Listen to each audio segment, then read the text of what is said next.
ततो दग्धासो अपरीतास उद्भिदः देवानो यथा सतमिवृते असन्न प्रायुवो रक्षितारो दिवे दिवे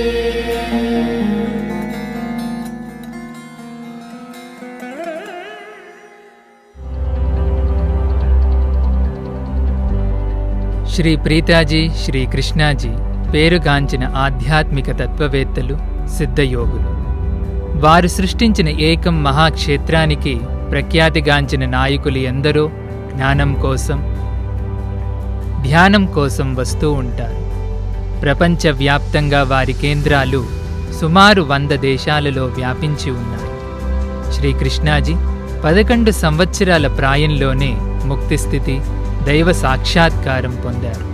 ఆ చిన్న వయసు నుండే ఈనాటికి శ్రీకృష్ణాజీ సన్నిధిలో ధ్యానం చేసిన వారికి మనసులోని గాయాలు మాని, ఆందోళనలు తొలగి ఉన్నత చైతన్య స్థితుల అనుభవాలు కలుగుతుంటాయి. శ్రీ ప్రీతాజీ సన్నిధిలో సాధకుల హృదయాలు అలవోకగా ప్రేమ, కరుణ స్థితులకు జాగృతం అవుతాయి. వారి నుండి జ్ఞానం నేర్చుకోవడం అంటేనే ఎన్నో జన్మల ఆశీర్వాదం. వారి ఏకైక కుమార్తె లోకాతో కలిసి 2 స్వచ్ఛంద సంస్థలను స్థాపించారు. ఒకటి వరల్డ్ యూత్ చేంజ్ మేకర్స్. దీని ద్వారా భారతదేశంలోనూ ప్రపంచమంతటా కూడా స్కూల్స్, కాలేజెస్లో ఉచితంగా పరివర్తనా శిక్షణలను అందిస్తుంటారు. రెండవది వన్ హ్యుమానిటీ కేర్. దీని ద్వారా ఏకం చుట్టుపక్కల ఉన్న 1000 గ్రామాల వారి జీవనాన్ని మెరుగుపరచడానికి సహాయం చేస్తుంటారు.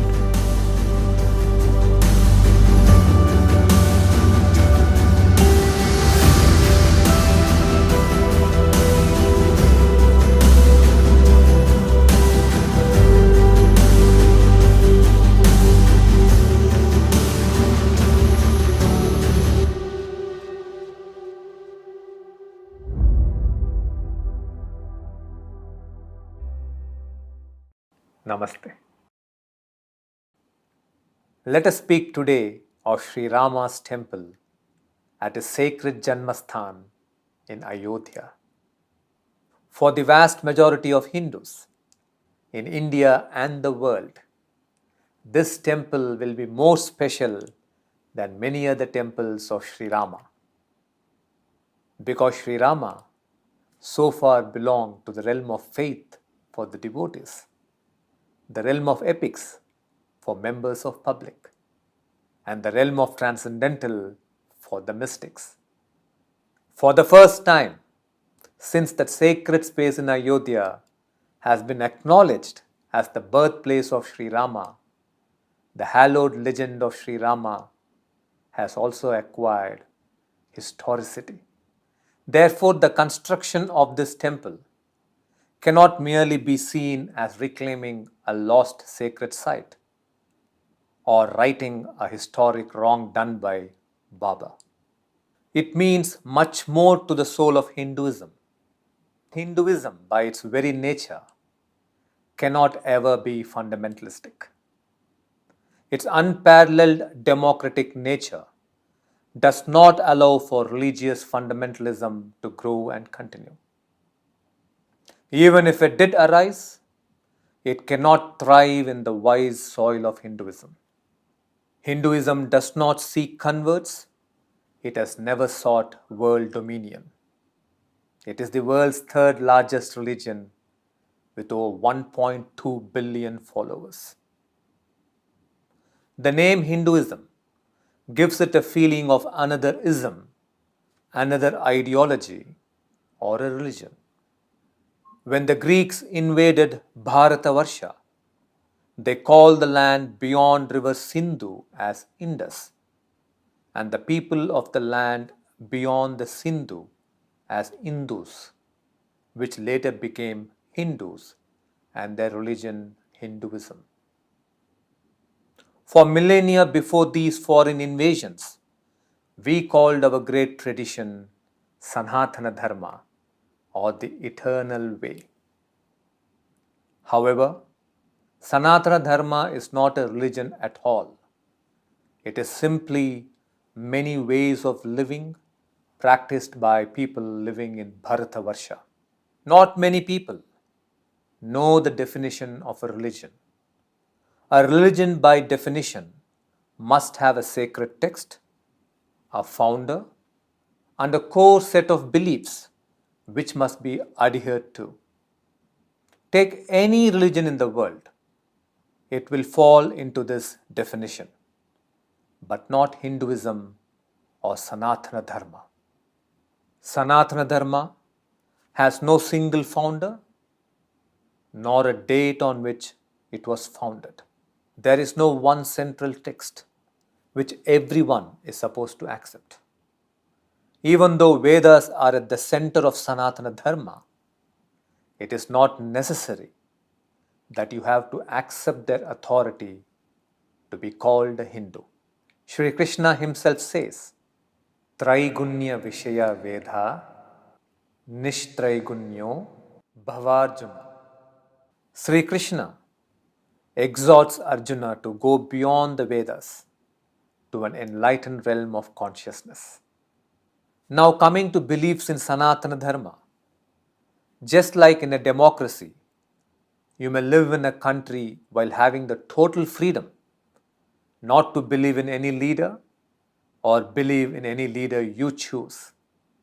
So too, in Sanatana Dharma or Hinduism, you are free to believe in any god or no god, or even believe you are God, or that your mother or father is God. How could something as glorious as this be put into the limited framework of a religion? Sanatana Dharma is like the sacred Ganges. Look at the Ganga.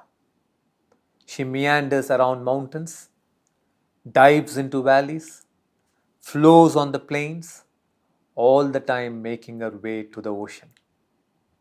Similarly, Sanatana Dharma has constantly changed shape whenever it faced a challenge. To the challenge of Buddhism, it responded with Advaita. To the challenge of enormous spread of Jainism in the 11th century, it responded with the Nayanmar and Alvar movements in the south.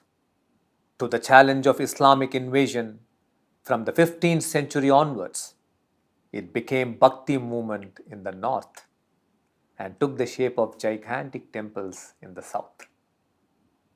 To the challenge of Christian conversions during the British Raj, it became experiential mysticism through Sri Ramana Maharishi, Sri Aurobindo, and Sri Ramakrishna Paramahamsa. In response to the growing materialism of modern civilization, Sanatana Dharma now throws up its scientific methods of yoga, Ayurveda, and meditation. Finally, in response to the current crisis of money-driven conversions in India of the poor, Sanatana Dharma responds by giving a fresh impetus to Hindus through Sri Ram Mandir at Ayodhya. So, dear citizens of Bharatavarsha, see Ayodhya's Ram Mandir not as an event limited in time, but as part of the flow of the eternal Dharma itself. India is the only land where this sacred tradition is alive. It would be a tremendous loss to humanity if this most noble tradition were to be lost. But we need more than Ram Mandir if the spirit of Sanatana Dharma has to be alive.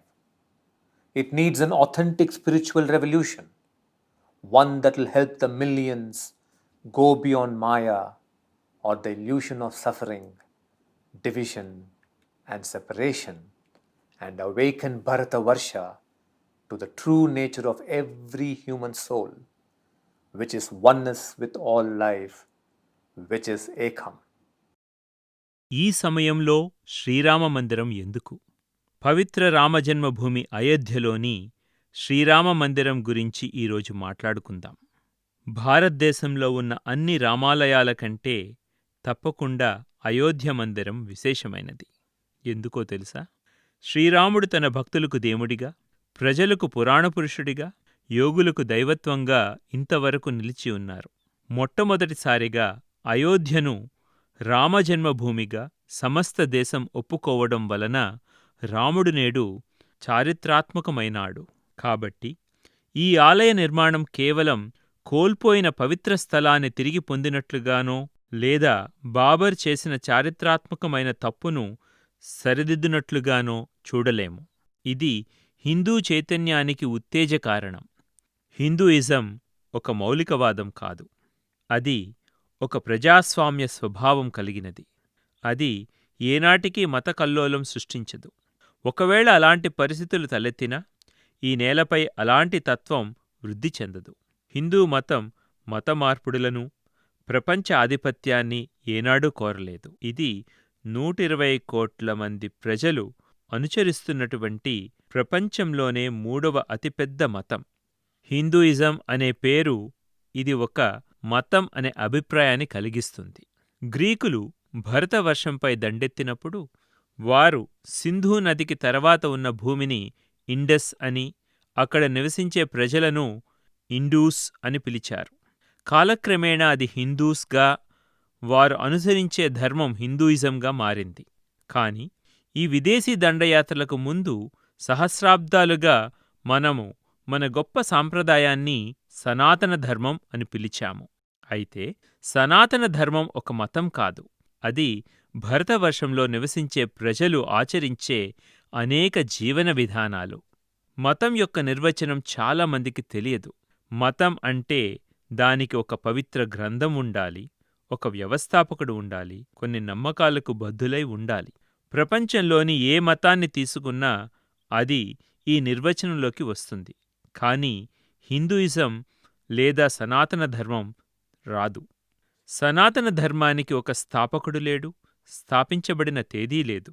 ప్రతి ఒక్కరూ అంగీకరించాల్సిన మతగ్రంథమూ లేదు. వేదాలు సనాతన ధర్మం యొక్క కేంద్రమైనప్పటికీ హిందువు అని పిలువబడడానికి వాటిని అంగీకరించవలసిన అవసరం లేదు.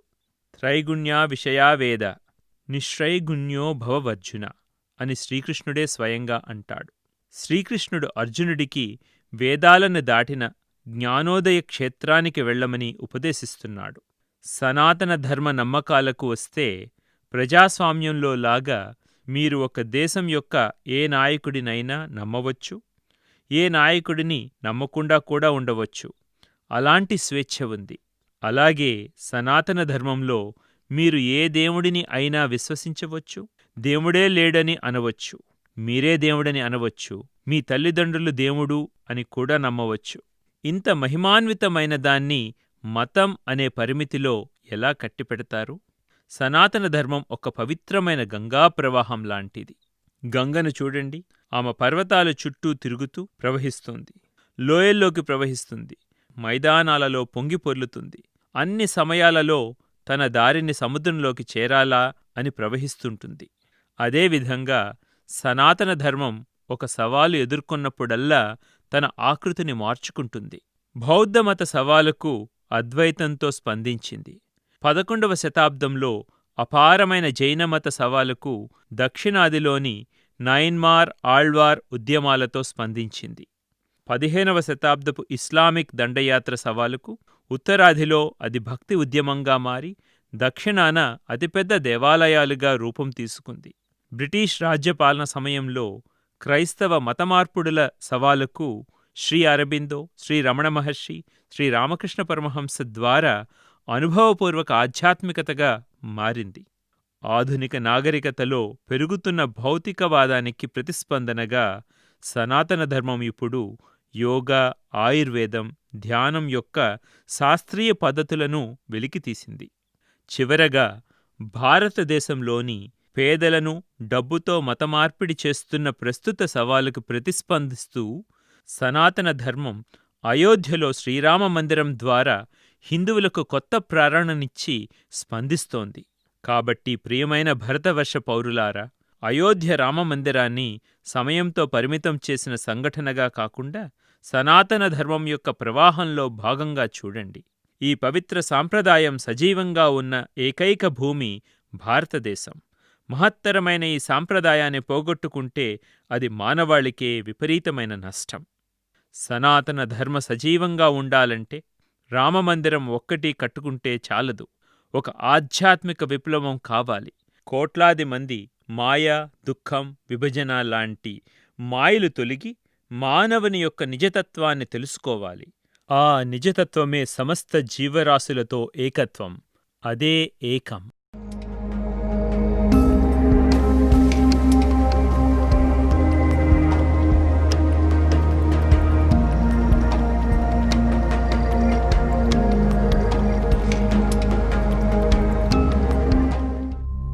ఇప్పుడు మనం దైవానుగ్రహం పొందే ధ్యానం చేద్దాము. నెమ్మదిగా కన్నులు మూసుకొని డీప్గా మీ హృదయంలోకి ఊపిరి పీల్చి వదలండి.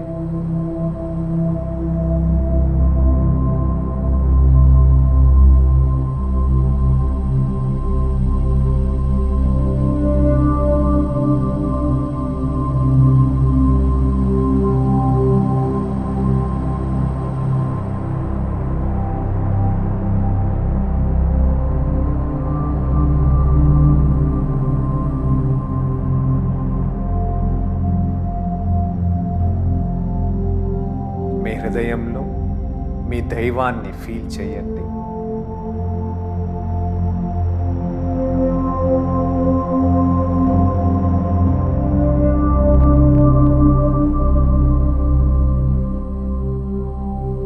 ఇప్పుడు మీ దైవాన్ని హృదయంలో జ్యోతిగా, ఇష్ట దైవంగా, ప్రేమగా భావించవచ్చు.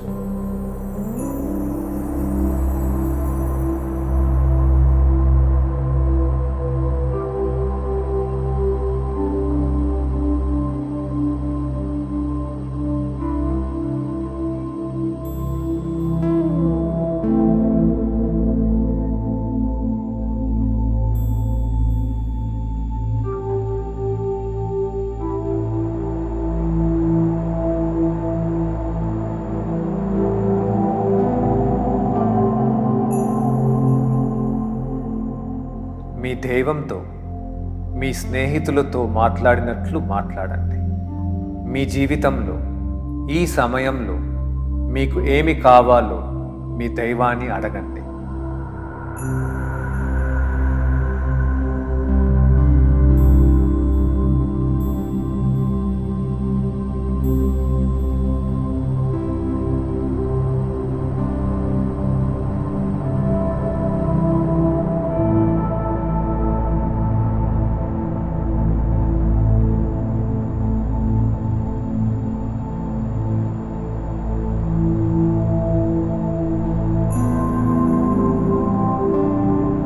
ఇప్పుడు మనసులో ఇలా చెప్పుకోండి: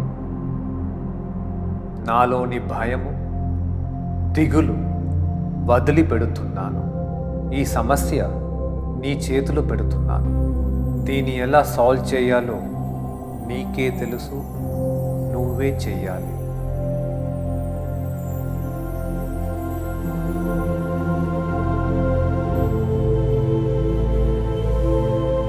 నాలోని భయము, దిగులు వదిలిపెడుతున్నాను. ఈ సమస్య నీ చేతిలో పెడుతున్నాను. దీన్ని ఎలా సాల్వ్ చేయాలో నీకే తెలుసు, నువ్వే చెయ్యాలి.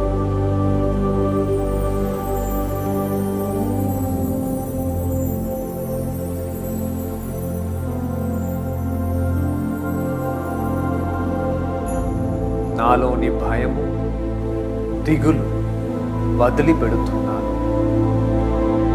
ఈ సమస్య నీ చేతిలో పెడుతున్నాను. దీన్ని ఎలా సాల్వ్ చేయాలో నీకే తెలుసు, నువ్వే చెయ్యాలి.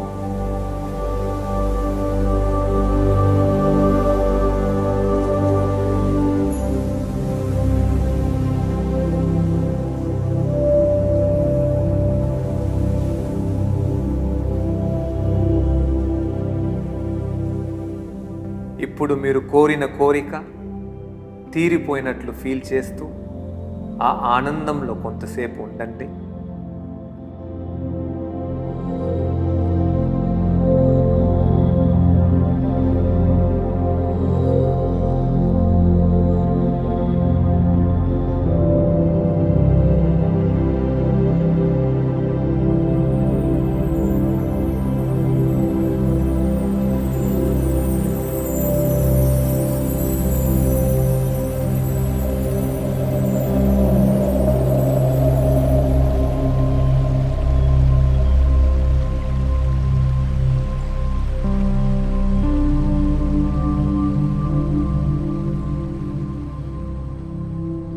కన్నులు తెరవండి.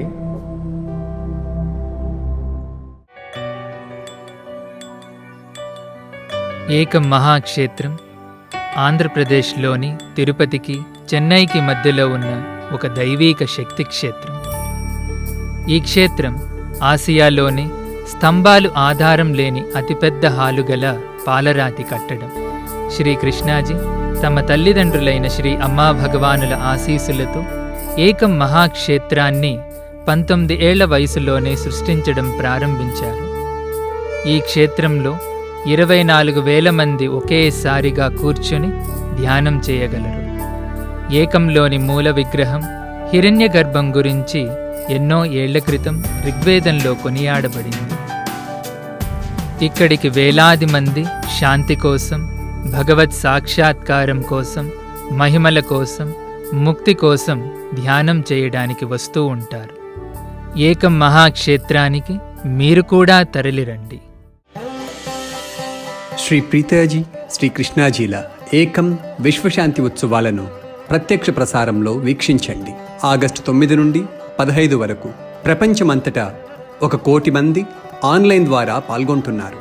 విశ్వశాంతి కొరకు ప్రపంచంలోనే అతి గొప్ప ఆన్లైన్ మెడిటేషన్. మీరు కూడా పాల్గొనండి.